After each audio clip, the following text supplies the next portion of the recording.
kalau bicara tentang barang-barang ini semua nih, kalau kita ngerti morfologinya, rasa segala macam, kita coba lihat pada tubuh kita, ya sebenarnya gampang sih ilmunya gitu kan.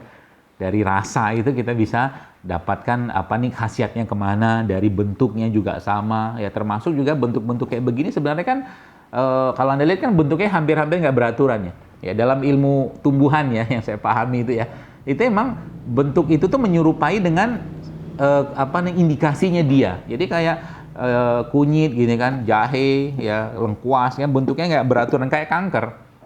Maka mereka-mereka ini memang mempunyai aktivitas anti kanker. Coba aja lihat, baca penelitiannya. Gitu loh. Jadi apa tuh namanya? Memasukkan tadi itu adalah memasukkan yang pertama pastinya halal ya, yang kedua toyib ya, yang memang bermanfaat buat tubuh kita ya. Ya termasuk di sini sering saya sampaikan, kalaulah Indonesia ini ya, negeri kita ini kembali ke rempah dan rimpang nih, contoh misalkan cengkeh kayak begini, cengkeh. Coba baca di buku itu mah dijelaskan tentang cengkeh. Manfaatnya luar biasa cengkeh ini. Antioksidannya, minyak menguapnya, ya bisa buat gigi, bisa buat hipertensi juga, atau juga buah pala kayak begini, Bapak sekalian, ya. Maaf, kapulaga kayak begini. Ini yang dulu kan diambil sama Belanda. Diambil sama Belanda, dijajah kita sekian tahun, kitanya sekarang kagak deket-deket sama mereka-mereka ini. Kan sayang, ya. Maka kembalilah ke mereka-mereka ini. Dan satu hal lagi mungkin kalau kita bicara tentang pencernaan tadi ya, 80% ya imunitas kita itu dibuatnya di pencernaan, 80%. Maka kalau kayak boleh saya katakan sekarang ini ya, Bapak Ibu sekalian, Anda perlu berpikir bagaimana meningkatkan mereka dengan memperbanyak sistem atau mungkin meningkatkan pasukan bakteri baiknya, yaitu dengan cara mengkonsumsi makanan-makanan probiotik kayak begini. Ini kan tempe nih. Kalau ada yang pernah makan tempe, ya tempe itu sebenarnya kedelainya kan sudah matang, sudah direbus ya. Jadi Masya Allah sebenarnya dalam buku mana ya? Dalam buku probiotik yang saya jelaskan tadi itu ternyata vitamin B12 dan beberapa jenis vitamin B yang lain itu meningkat hampir 1000 kali dengan fermentasi yang dilakukan pada tempe ini. Masya Allah ya. Meningkat ya, karena memang fermentasi itu salah satu atau minuman lah, katakanlah minuman atau makanan fermentasi itu salah satu makanannya penghuni surga. Di surga kan ada sungai dari khamar yang tidak memabukkan. Nah, kita lihat di sungai itu kan ada jahe. Orang di surga kan di surga itu kan ada sungai dari jahe, ada sungai dari madu, ada sungai dari susu, ada sungai dari khamar. Ya, khamar itu kan dibuat dari produk fermentasi. Ya, maka masa depan kalau boleh saya bilang ya, masa depan kesehatan kita ke depan itu ya salah satunya adalah produk-produk probiotik atau fermentasi kayak begini. Dan tempe ini kalau Bapak Ibu makan ya, kayak begini udah enak sebenarnya. Ya, apalagi Anda tambahkan dengan madu. Ya, kayak campurkan madu, nah, makanlah ya dalam kondisi COVID kayak begini ya, sekali sehari gitu kan, ya sepiring kayak beginilah, kasih madu sedikit, itu insya Allah enak. Jangan-jangan Pak Ainur Rofiq sudah nyobain nih kayaknya nih. Sudah belum Pak? Iya, enak kok rasanya ya. Apalagi Anda di Jawa kan, banyak tempe-tempe yang lebih gampang didapatkan di sana. Ya. Kemudian itu probiotik. Jadi produk-produk probiotik itu sekarang kalau boleh saya mungkin sarankan kepada Anda, coba mulai ditelusuri lagi. Karena memang rahasia imunitas kita letaknya di situ. Jadi kalau bahasa itu klan probiotik sama klan antibiotik, nah, gitu. Klan probiotik sama klan probiotik. Nah, kalau antibiotik kan memang kerjanya cepat, tapi masalahnya juga antibiotik ini kan ngebunuhin kuman-kuman atau bakteri-bakteri komensal atau bakteri-bakteri baik. Nah, sedangkan probiotik ini hampir-hampir enggak gitu kan. Ya tinggal dibuat caranya kayak gimana sekarang ya, itu seperti itu. Nah, apa makanan-makanan mereka ini Bapak sekalian? Jadi makanan-makanan bakteri-bakteri tadi atau si probiotik tadi itu yang kita kenal sebagai prebiotik atau makanan yang mengandung oligosakarida. Yang kalau dalam para ilmuwan tuh mengatakan ya disebut dengan short chain fatty acid atau asam lemak rantai pendek. Dan ternyata asam lemak rantai pendek itu terbaiknya ada pada kurma. Jadi asam lemak rantai pendek itu sebenarnya terbaiknya ada pada kurma. Ya. Dan makanan-makanan bakteri tadi, Bu sekalian, itu letaknya itu ada pada produk-produk asam amino seperti madu, habatus sauda, bukan, ya habatus sauda juga ada, kurma juga ada, termasuk air kelapa. Ya, air kelapa itu kan ada air kelapa muda, ada air kelapa tua. Air kelapa muda sama air kelapa tua itu coba baca penelitiannya, itu beda kandungan. Ya, jadi yang kalau udah sepuh-sepuh, senior-senior gitu kan, ya minumnya air kelapa tua. Ya. Coba aja buktiin. Nanti coba rasakan badannya kayak apa rasanya. Yang masih fresh-fresh, yang mungkin usianya 30 ya, mungkin atau 40, di bawah 40 tahun gitu kan, atau mungkin 20 tahunan gitu. Nah, itu minumnya air kelapa muda. Kandungannya beda. Ya. Saya punya seorang guru juga lah, saya nyebutnya guru meskipun saya nggak langsung berguru dengan beliau ya. Beliau juga seorang farmasi juga, dia domisilinya di Makassar ya. Namanya Dr. Mansur Ibrahim, mungkin bapak-bapak mungkin pernah kenal ya, atau mungkin pernah tahu beliau.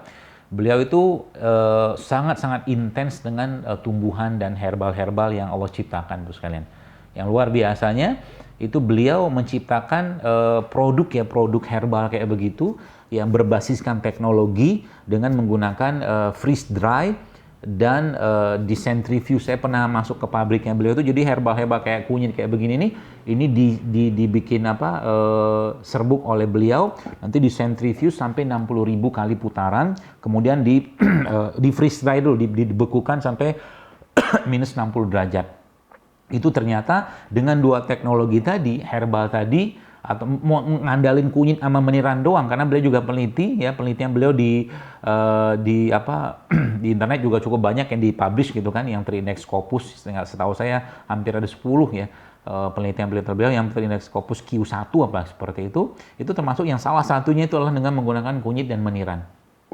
Kunyit dan meniran itu dengan digabungkan itu ternyata bisa sebagai pengganti kemoterapi ya, berdasarkan risetnya beliau. Jadi ini semua kalau kita kembangkan Bapak sekalian, inilah masa depan Indonesia sebenarnya. Ya, masa depan Indonesia. Jadi kalau Anda yang sudah punya ilmunya, tinggal switching sedikit. Jadi kalau bahasa saya itu switching sedikit. Ya. Saya dulu waktu orang tua saya sempat mengalami hematemesis melena ya, BAB darah dan muntah akibat gastritis erosif, itu sempat waktu di rumah sakit kan dirawat sama dokter penyakit dalam. Saya ingat banget kasus itu. Jadi dokter penyakit dalamnya mau kasih ya macam-macam lah, dia punya pandangan, saya punya pandangan. Cuma saya pribadi berpikirnya saya mau juga ngerawat orang tua saya, tapi sisi emergency oke, silakan pegang. Akhirnya waktu itu saya ingat banget bapak saya itu saya genjot gitu kan, saya genjot dengan lidah buaya. Saya genjot sama lidah buaya, pokoknya sebanyak mungkin bisa makan lidah buaya, makan lidah buaya. Ya, tapi infus masih terpasang. Jadi relatif hemodinamiknya stabil gitu kan. Itu rumah sakit. Jadi beberapa itu saya emang menolak untuk diberikan. Saya tanda tangan gitu kan. Tapi ini hanya berlaku kalau tahu ilmunya gitu ya. Ya subhanallah akhirnya berhasil juga gitu kan. Ya. Saya katakan ya ternyata ampuh juga tuh lidah buaya untuk mengatasi hematemesis melena, terutama pada orang-orang gastritis erosif. Saat itu saya pakai gitu kan. Jadi Masya Allah ya. Nah, jadi dari sinilah akhirnya berkembang teman-teman, kayak ada salah satu rekan saya nih dokter juga, dia bikin ya produk-produk kayak begini gitu kan. Ya, beliau bikin ya dijual juga pastinya gitu kan. Isinya ya macam-macam ya, dia banyak kandungannya saya nggak tahu apa aja nih. Yang jelas ada jahenya biasanya, ada bawang putihnya, ya, ada macam-macam lah. Ya, jadi inilah yang kita butuhkan. Jadi bagaimana menyehatkan masyarakat dengan bahan yang mudah dan murah dengan ilmu yang Allah berikan kepada kita semua sekalian. Jadi lagi-lagi insya Allah ini akan menjadi sebuah era baru sebenarnya. Kalau teman-teman apoteker ini mau mengikhlaskan niatnya untuk menebarkan ilmunya, manfaat sebesar-besarnya kepada masyarakat ya, maka insya Allah sebenarnya banyak penyakit yang bisa hilang. Saya sangat yakin bahwa penyakit degeneratif di Indonesia saat ini itu sebenarnya solusinya adalah dua hal tadi, rempah sama rimpang, bantu dengan puasa. Solusinya di situ. Ya, makanya kalau kita nggak ngambil peluang-peluang ini, Bu sekalian, sayang sekali. Ya, sayang sekali. Kenapa sayang? Karena akhirnya ilmu yang kita miliki itu tuh nggak banyak berfaedah kepada orang lain, ya. Tadi saya katakan, kebanyakan was-was aja yang muncul. Kalau orang sehat semua gimana? Nggak apa-apa. Nanti kalau semua orang sehat, orang datang ke rumah sakit, nanyain ke dokter, nanti dokter makanan apa yang sehat buat jantung. Nanti tanya apoteker, misalkan, Bapak apoteker gitu kan, atau Ibu apoteker, ini herbal apa atau tumbuhan apa yang bagus untuk menguatkan ginjal saya. Tadi semua tanya akar alang-alang lah, atau kacau piring lah, segala macam. Kan banyak tuh.